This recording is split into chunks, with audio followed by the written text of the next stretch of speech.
Chers téléspectateurs, eh bien bonjour, je suis très heureuse de vous retrouver sur votre chaîne Espoir TV. Notre devise, vous la connaissez, car le meilleur reste à venir. Alors aujourd'hui, j'ai l'immense joie, plaisir d'avoir un invité qui nous vient de loin, qui nous vient des États-Unis. Il est là avec nous, il vient de passer quelques jours ici pour une conférence et il sera encore là pendant un temps ici en Belgique. Alors je suis très heureuse de recevoir le bishop Sonny Mukwenze, avec qui nous allons voir quelle est sa mission, quelle est sa vision et quel est le message que le Seigneur lui a donné. Homme de Dieu, bonjour. Bonjour, Julie. Je suis heureuse de vous rencontrer. C'est un plaisir. Merci beaucoup. C'est toujours une joie pour moi d'être dans le milieu des médias. Waouh. Alors, vous êtes anglophone, mais vous parlez très bien français. Par donc, la grâce on va... de Dieu. Dès que vous avez un mot en anglais qui vous titille, n'hésitez pas, vous pouvez sans problème parler en anglais également. Ok, ça va, ok. Alors, rencontre avec vous aujourd'hui, Dr Bishop Sonny Mukwenze.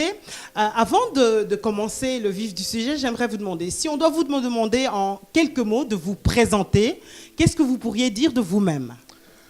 Je suis Emmanuel Sonny Mukwenze. Je sers le Seigneur, marié à une femme formidable qui sert Dieu, avec qui nous avons 4 enfants. On a l'habitude de dire le plus beau de notre ville. En fait, nous habitons en Floride, à côté d'Orlando. J'aime toujours préciser à quelques minutes de Disney World. Wow. Mais nous servons Dieu en voyageant de par le monde. Nous avons un ministère itinérant. Mais avant d'exercer ce travail tel que nous l'exerçons maintenant, Dieu nous a donné de commencer une œuvre qui était l'église de la restauration à partir de Kinshasa au Congo. Et cette église maintenant qui a commencé sous les manguiers, je parle littéralement sous les manguiers, Wow. et maintenant répandue dans plusieurs pays du monde. Nous avons des églises, des écoles et bien d'autres choses qui entrent dans la vie de l'homme tout entier. Nous croyons à la restauration de l'homme tout entier. Donc, nous avons des projets de développement communautaire, nous avons des écoles et bien de choses qui aident l'homme à comprendre que Dieu veut sa restauration intégrale. Wow, formidable. Oui, c'est ce que je peux dire. Oui, on va revenir dans le message et dans la vision et même dans la mission. Alors, il y a quelque chose de particulier que j'ai remarqué parce que c'est pas tout le temps qu'on voit ça.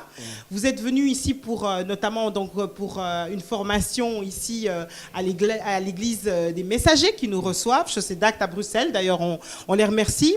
Et vous êtes avec votre fils.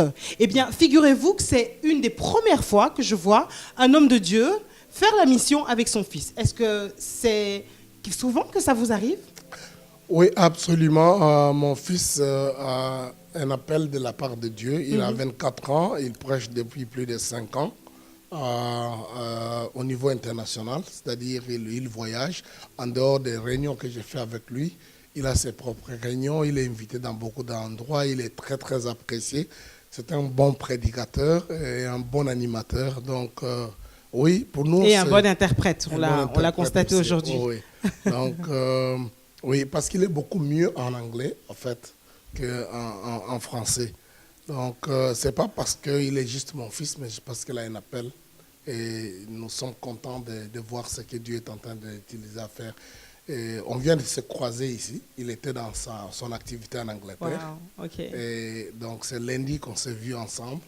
Et après, il va retourner en Angleterre. Et puis, on va se retrouver encore en Amérique et aussi au Canada. Alors, vous parliez de la restauration tout à l'heure, un ministère de restauration. Ouais. C'est vrai que les hommes et les femmes en ont beaucoup besoin dans ce monde. On va y revenir tout à l'heure. Vous en avez parlé dans votre message aujourd'hui de ces temps, l'heure de minuit. Nous sommes au temps de la fin, au temps où c'est très difficile pour les hommes. Il y a une jeunesse justement qui est là, une jeunesse chrétienne qui n'arrive pas toujours à savoir comment se positionner. C'est très difficile d'être chrétien, jeune chrétien dans un monde où on est souvent sollicité par les médias, par les réseaux sociaux, etc. Qu'est-ce que vous aimeriez dire à un jeune qui nous regarde pour le fortifier et l'encourager à continuer la marche? J'ai toujours dit que si moi, Sonny Mukwenze, je ne dois pas croire aux jeunes, alors j'ai nu ma propre vie. J'ai connu le Seigneur, j'avais 17 ans, et depuis ce temps-là, je prêche. Je prêche l'évangile, je crois dans les jeunes, et ma vie a été une preuve que Dieu peut utiliser des gens et être sérieux avec Dieu jusqu'à ce jour. Je crois totalement dans les jeunes. C'est pourquoi vous voyez que je peux laisser mon fils aller partout, parce que je crois que Dieu est capable de les utiliser. Et vous parlez de maintenant, non. Depuis tout le temps, même quand on s'est converti, il y avait toutes ces tentations. On n'avait peut-être pas la musique qu'il y a maintenant, mais on avait aussi la musique de notre époque. Mais si les gens restent attachés au Seigneur, ils resteront toute leur vie. Et j'ai aussi un principe clair, et je crois qu'il est biblique. Si nous voulons avoir de grands serviteurs de Dieu dans l'avenir, il faut qu'ils commencent quand ils sont jeunes. Billy Graham a commencé, il était jeune. T.L. Osborne a commencé quand il est jeune.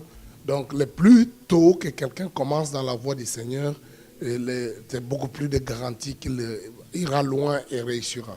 Et s'il y a des jeunes qui m'entendent maintenant, que personne ne les trompe, qu'ils doivent d'abord gâcher leur vie avant d'être utilisés par Dieu. S'il y a un moment d'être utile pour le royaume de Dieu, c'est maintenant et c'est possible de se convertir maintenant. C'est possible de servir Dieu maintenant. Et je crois d'ailleurs, dans le milieu des migrants, c'est le message que j'apporte. Ils sont migrants en Europe et tout ça. La clé du succès de leur travail sera leurs enfants, les jeunes.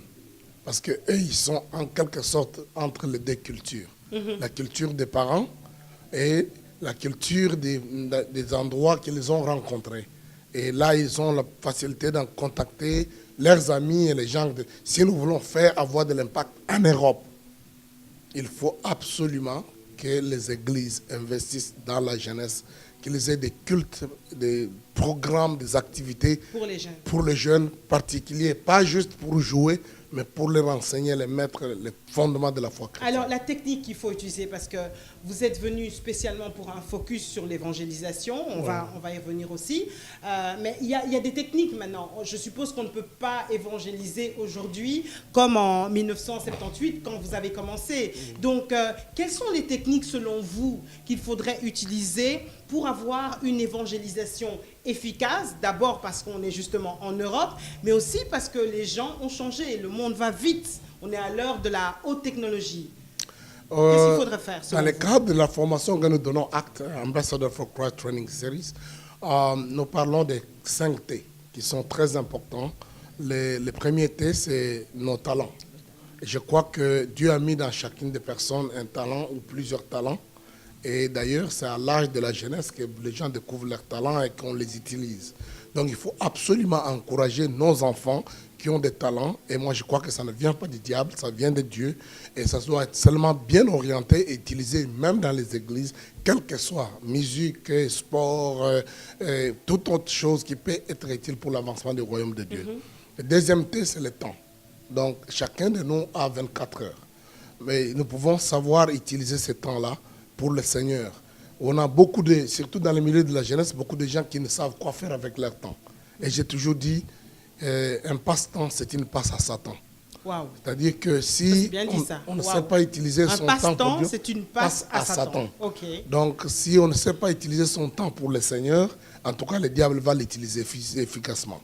Et c'est utile qu'on apprenne aux jeunes, même dans le cadre de la formation, nous disons aux gens, il faut que chacun de nous sache donner sa dîme de temps à Dieu, et même pendant la semaine d'avoir ce que nous appelons l'heure de l'ambassade. Chacun de nous est un ambassadeur de Christ, nous pouvons donner notre temps pour que nous puissions utiliser ça pour gagner les autres à Christ. Donc il faudrait au moins chaque jour, 1 heure au moins, qu'on puisse donner à évangéliser. Évangéliser, rien que pour ça. Ouais.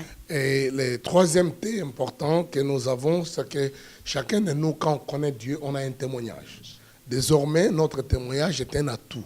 C'est quelque chose que nous connaissons, qui est une preuve que Dieu agit encore aujourd'hui et que les chrétiens doivent apprendre à parler de leur témoignage, de ce que Dieu a fait. Les gens veulent voir ce qui est palpable. Surtout dans le milieu de la jeunesse, avoir un témoignage, parler de son histoire, d'où Christ l'a tiré et qu'est-ce qu'il est en train de faire maintenant. Ça ne demande pas qu'il faut que vous soyez un brigand, un voleur, mais une marche avec Dieu a une vie avant Christ et comment on a reçu Christ et après comment on marche avec le Seigneur. Par rapport au témoignage, aujourd'hui, beaucoup ont encore peur de témoigner. Ils n'osent pas dire qu'ils sont chrétiens justement parce que bon, ça fait pas à la mode, ça fait ringard, ça fait vieux jeu. Et d'autre part aussi, malheureusement, l'Église a été beaucoup entachée à cause de mauvais témoignages, de mauvais témoignages. Beaucoup ne veulent plus aller à l'église parce qu'il y a eu des mauvais témoignages. Qu'est-ce que vous pourrez dire par rapport à ça? Il n'y a pas une autre solution, justement. La solution, c'est qu'il faut qu'il y ait de bons témoignages. Le grand problème que j'ai toujours remarqué, c'est que ceux qui ont les bons témoignages, ils parlent moins de leurs témoignages, de telle sorte qu'on croit qu'il n'y a que de mauvais témoignages. C'est ça le problème. Il est temps qu'on encourage les gens à témoigner. Et surtout, dans le cadre de la formation, nous donnons pratiquement 4 heures de formation comment témoigner. Donc, il y a 4 sessions seulement sur les 21 sessions. Il faut apprendre à témoigner. Comment témoigner. Beaucoup de gens ont dit beaucoup de mauvaises choses, ça détruit la vie des autres. Et comment témoigner? Et quiconque donne son témoignage et le donne bien, devient responsable de garder sa réputation. Donc, il est important qu'on encourage les gens et que les églises, même pendant leur culte, qui donnent la possibilité aux gens de témoigner. Beaucoup de choses, on apprend ça en l'exécutant. Donc, moi, je crois que si on dit que les gens ont de témoigner, c'est parce qu'effectivement, on ne leur donne pas l'opportunité de le faire. Les plus ils le feront, ils auront le courage de faire. Et je peux vous dire, l'atout du témoignage est efficace pour l'évangélisation. Tout le monde veut écouter ce que Dieu a fait dans la vie de quelqu'un d'autre. Absolument. Les intellectuels, les philosophes, les religieux, tout le monde veut entendre. Et je dis aux gens, je vous défierai. Si je prends mon temps de vous donner mon témoignage, vous comprendrez que Christ est réel. Il est le même hier, aujourd'hui, éternellement. Donc, je crois que ça, c'est très important comme un thé de témoignage. Et le 4e thé, c'est le trésor. Parce qu'effectivement, chacun de nous a un trésor. Il peut être en monnaie, en argent, mais il peut être aussi en capacité, en sagesse. Il y a des choses que, en fait, l'être humain lui-même, c'est un trésor extraordinaire. Quelqu'un même dit que notre corps est fait tellement de minéraux et de pierres précieuses que nous valons plus que les diamants, l'or et tout le reste. Donc nous sommes un trésor, mais aussi disposons de nos moyens. Parce que l'évangélisation, l'évangile est gratuit, le salut est gratuit, pas parce que ça ne vaut pas la peine, mais parce que ça a tellement coûté. Ça a coûté dans le sang de Christ, mais aussi ça a coûté sur tous les éléments qu'on met en place pour évangéliser. Alors les enfants de Dieu doivent apprendre à mettre leurs trésors, leurs moyens pour faire réaliser ces messages, de répandre le message de l'évangile. Vous êtes dans un milieu anglo-saxon, où il y a quand même une facilité par rapport à tout ce qui est libéralité. C'est quelque chose d'habituel chez vous, c'est quelque chose de normal. Mais ici, chez les francophones, c'est beaucoup plus... les francophones sont plus frileux. Par rapport à ça, qu'est-ce que vous pourriez dire? Est-ce qu'il y a un conseil que vous pourriez donner aux francophones ou aux prédicateurs francophones pour qu'ils puissent sensibiliser les gens à donner? Parce qu'il faut savoir que ici, les gens ont beaucoup plus de mal à donner en général. Et malheureusement aussi, ils sont très pauvres. Donc, vous comprenez, parce que le principe de Dieu, il est simple. Donc, on arrose celui qui arrose. Donc, le principe de Dieu par rapport aux données, le plus vous donnez, le plus on vous donnera. Jésus a dit ça, donnez et on vous donnera. Et la libéralité, non seulement elle est un don, mais elle s'apprend. Le plus de temps vous vivez dans un milieu où les gens ne partagent pas, les gens sont égoïstes, vous développez ça comme votre nature. Mais en réalité, Dieu a mis dans l'homme cette capacité de partager ce qu'il a. Donc, et si on les enseigne, on les encourage. Mais aussi, il y a ces sentiments égoïstes qui existent partout dans le monde. Vous avez vos enfants. Déjà, quand vous leur donnez des jouets, ils manifestent que personne ne doit prendre mon jouet. Et le travail des parents, c'est de dire aux parents, non, partage, donne-lui aussi. Oui. Je crois que le monde francophone a besoin d'apprendre ça aussi, d'encourager les gens à donner, à contribuer. Et il faut prier le Seigneur. Et malheureusement, cela pousse que quand les gens ne donnent pas facilement, ça fait naître des manipulateurs. Oui. Les gens aiment qu'on les manipule pour qu'ils donnent. Mais en réalité, priez Dieu, encouragez les gens à donner. Je vais vous donner un témoignage. Je suis allé prêcher à Dunkerque. Dunkerque, c'est au littoral de la nord de la France. J'étais invité là-bas comme orateur dans une conférence après que je l'ai repartagé la vision que Dieu m'a donnée pour le nord de la France. Alors, les gens, les pasteurs qui m'ont écrit pour dire, quand tu viens, ne parle pas de l'argent, ne parle pas de ceci, toi tu es américain, nous ne voulons pas entendre toutes ces choses. J'ai pris mes dispositions de ne jamais parler d'argent. J'ai prêché dans ces conférences chaque jour. L'un des jours, après avoir prêché, il faisait tellement chaud dans la salle. Je suis sorti dehors, j'ai vu un garçon, un Français blanc qui passait, et je lui ai parlé de l'évangile. Pendant que le culte continuait encore. Je lui ai parlé de Christ. En très peu de minutes, il a reçu le Seigneur et on s'est dit au revoir. J'ai cru que ça en est fini. Je suis rentré dans la salle, quelques minutes après, je voyais le monsieur revenir. Il dit, je suis allé chez moi, ce que tu m'as dit en très peu de temps m'a donné la lumière et la paix. Je me suis dit, j'apporte une offrande. Wow. Ce type n'a jamais été dans une église, c'est la première fois. Il a dit, cet endroit doit être saint, je dois apporter quelque chose. Alors j'ai appelé le pasteur de l'endroit. J'ai dit, vous m'avez dit qu'il ne faut pas parler d'argent. Ce type, je l'ai prêché dehors. Je ne lui ai pas parlé d'argent. Voilà, il revient.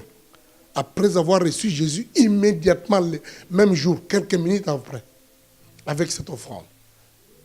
Je préfère que vous compreniez que Dieu parle dans les cœurs des gens. C'est quoi? C'est une grâce particulière parce qu'aujourd'hui également, une trentaine de personnes qui ont donné leur vie à Jésus. Ouais. Donc c'est quoi? C'est une grâce particulière que vous avez? C'est quoi? La grâce, oui, mais je crois aussi la simplicité de la façon de présenter les messages. Okay. Je crois que moi, j'ai compris que l'évangile n'est efficace que quand il est présenté dans sa simplicité. On ne peut pas le compliquer, il n'est pas une histoire de philosophie. On n'a pas besoin de chercher des formules compliquées. J'ai présenté le message simple, vous l'avez été dans la salle, et les gens ont donné leur vie à Jésus. Quand je suis venu au nord de la France, les pasteurs avec qui j'avais parlé, il y en a qui m'ont dit, ils ont été 30 ans, ils n'ont jamais vu quelqu'un se convertir. Il y en a qui avaient 5 membres, il y en a qui avaient 6 membres. Je leur ai dit, quand je viendrai prêcher, les gens vont se convertir. Ils m'ont dit, alors, on a besoin que tu viennes parce que pour eux, ça ne va pas arriver. Tous les jours, j'étais là-bas pendant 27 jours, nous avons prêché. J'ai prêché dans 24 réunions. À chaque réunion, il y avait des gens qui se sont convertis, des gens qui se sont donnés au Seigneur. Donc, je crois que le message doit être simple, compréhensif, et les gens vont se convertir. Alors, avant de terminer le 5e T, la technologie, il y a des serviteurs qui nous regardent sûrement. Vous êtes un patriarche, vous êtes respecté par beaucoup, et même beaucoup de grands, entre guillemets. Qu'est-ce que vous pourriez donner comme conseil aux pasteurs, aux serviteurs, aux prédicateurs qui nous regardent maintenant, justement pour les encourager par rapport à l'œuvre de Dieu? Nous avons le message qu'il faut pour changer les gens. L'évangile en lui-même est tellement puissant. Il est capable, il a la sémence qu'il faut pour transformer les vies des gens. Et quand nous les présentons librement, clairement, sans chercher à les compliquer, les gens vont recevoir ce message et ils vont changer, ils vont être transformés. Je vous encourage de continuer à prêcher et prêcher davantage. Et utiliser les moyens qui sont disponibles. J'ai parlé du témoignage, j'ai parlé de temps, j'ai parlé de trésors, mais aussi utiliser la technologie comme c'est que... La technologie, le 5e T, oui. C'est le 5e T. La technologie est importante pour communiquer ces messages. Ça va atteindre des gens que vous ne pouvez pas voir. Jésus avait dit le royaume de Dieu, ce n'est pas seulement là où on plante et on arrose, mais il y a aussi une semence qu'on jette et on ne sait pas. Vous partez et ça donne des fruits. Je crois que les médias, c'est cet aspect-là. Si Jésus était à notre époque, il nous aurait dit, allez prêcher la bonne nouvelle, annoncez, instruisez tout ce que je vous ai prescrit, guérissez les malades, ressuscitez les morts, purifiez les lépreux. Les signes et les miracles sont utiles. Mais je crois qu'il aurait ajouté aujourd'hui, prenez des photos, envoyez des emails, utilisez l'Internet. Je crois que Jésus aurait dit ça. Alors, de manière efficace, parce que encore une fois, malheureusement, il y a des abus.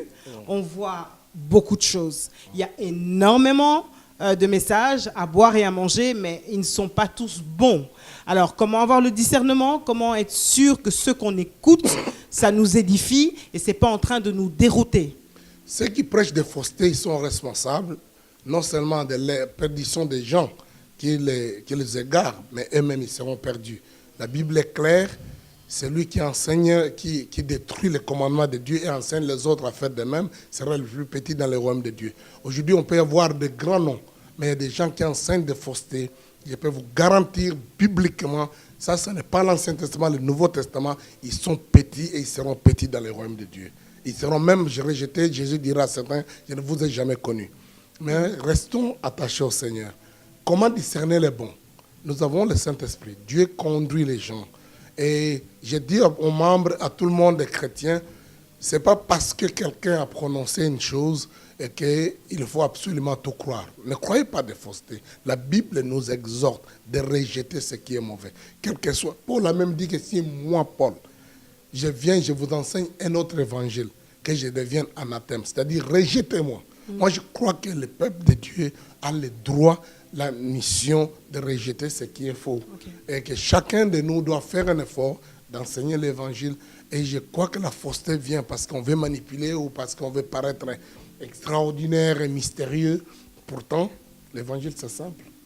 Alors le message, justement, le message que vous apportez, la bonne nouvelle à l'état pur, l'essentiel de la bonne nouvelle. Aujourd'hui, eh bien, vous avez parlé de Acte 16, que nous connaissons bien, à partir du verset 25. 3 personnages, Paul et Silas, face à un geôlier qui était complètement fatigué, qui était complètement découragé.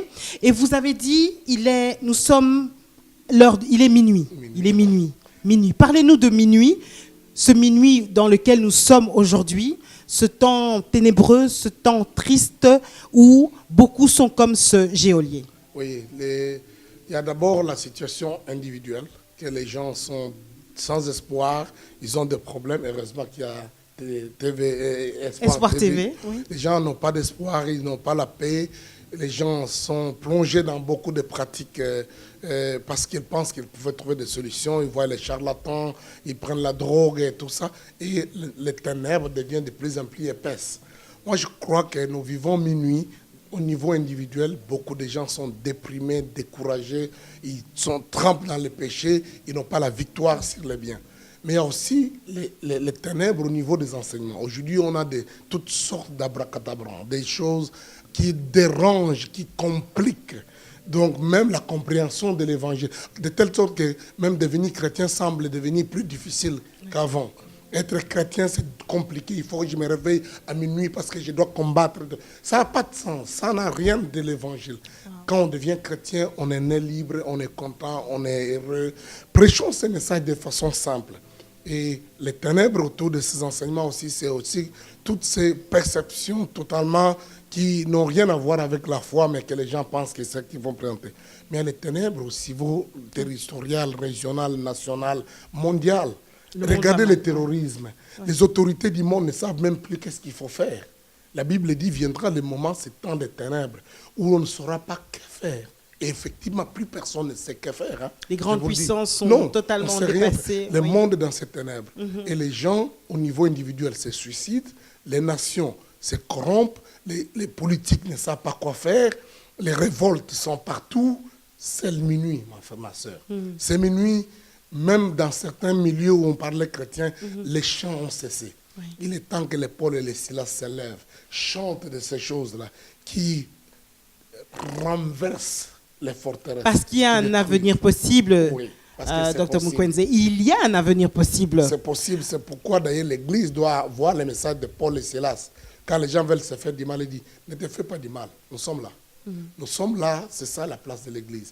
Il y a de l'espérance. Et cela est simple. Quand il leur dit, mais qu'est-ce qu'il faut faire? Il dit, crois au Seigneur Jésus et tu seras sauvé toi et ta famille. Alors vous avez aujourd'hui prié pour des personnes pour justement la restauration, comme vous avez dit tout à l'heure, c'est une des facettes de votre ministère.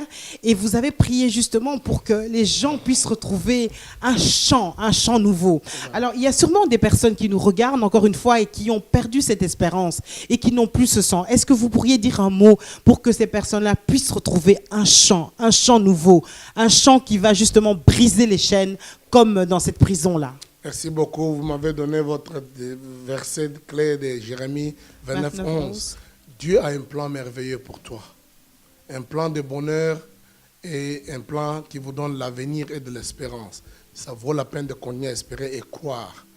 Si vous acceptez Jésus et vous acceptez son message, il a payé les prix à la croix. Il est mort, il est ressuscité, il est vivant. Il est même hier, aujourd'hui, éternellement. Comme il guérissait autrefois, il guérit encore aujourd'hui. Comme il délivrait autrefois, il délivre aujourd'hui. Tu peux entrer dans ce repos en Jésus. Il dit encore à chacun, venez à moi, vous tous qui êtes fatigués et chargés. Vous qui êtes dans les ténèbres, je suis la lumière. Je crois que si tu l'acceptes de tout ton cœur, oui, tu entres sur une nouvelle dimension de la vie. La faveur de Dieu se manifestera sur toi. Le pardon te sera accordé. La libération te sera accordée. La prospérité, l'abondance te sera accordée. Dieu est dans ce business de bénir son peuple, de sauver son peuple. Et il n'a pas cessé et il veut le faire pour toi. Et tu peux le recevoir maintenant. Ok, on va terminer cette émission, le temps file. Je vais vous demander de terminer avec la mission pour 2017. Quel est votre programme? Qu'est-ce que le Seigneur vous a mis à cœur? Et également pouvoir nous dire comment on peut vous joindre. Bien sûr, vous verrez les coordonnées du Bishop s'afficher sur l'écran. Mais entre-temps, la mission pour 2017, dites-nous. Dieu nous a donné une vision de former des gens. C'est à ça que nous attelons maintenant.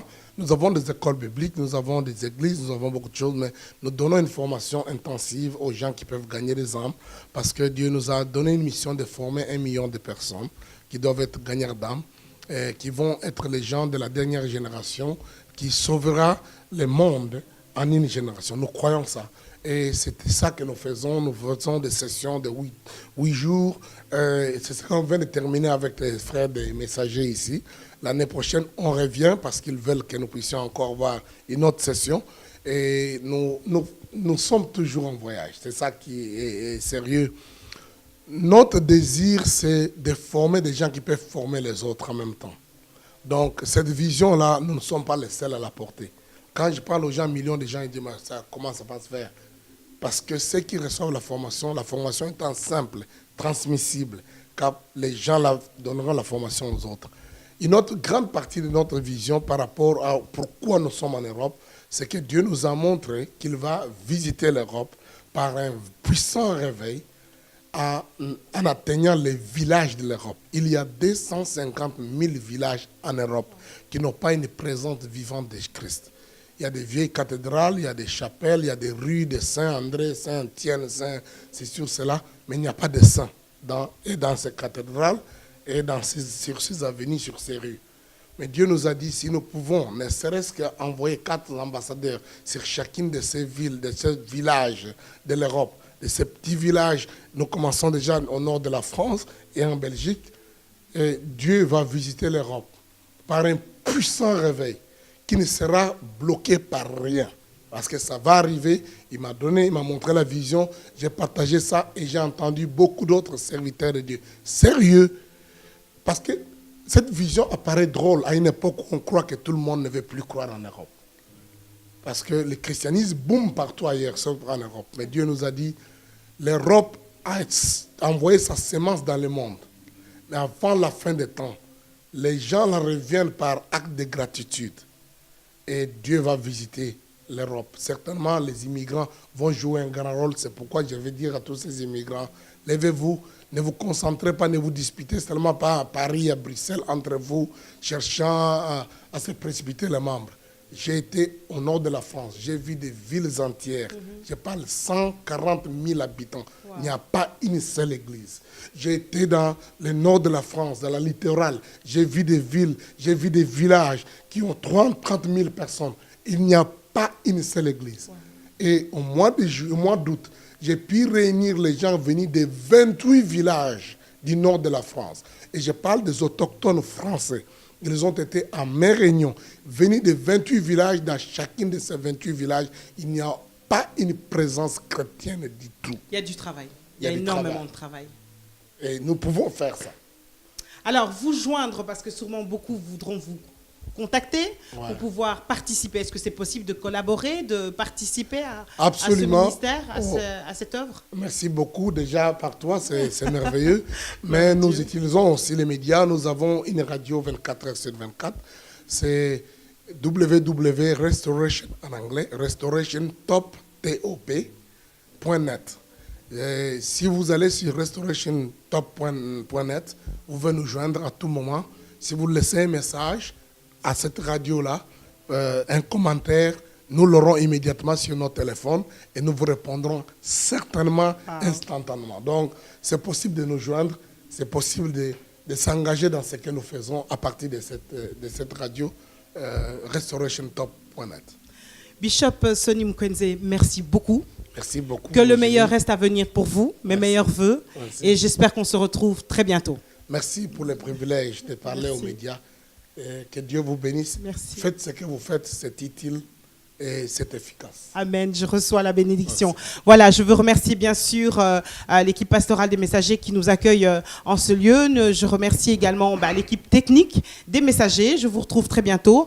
En attendant, n'oubliez pas que Dieu doit rester notre priorité. Bye bye.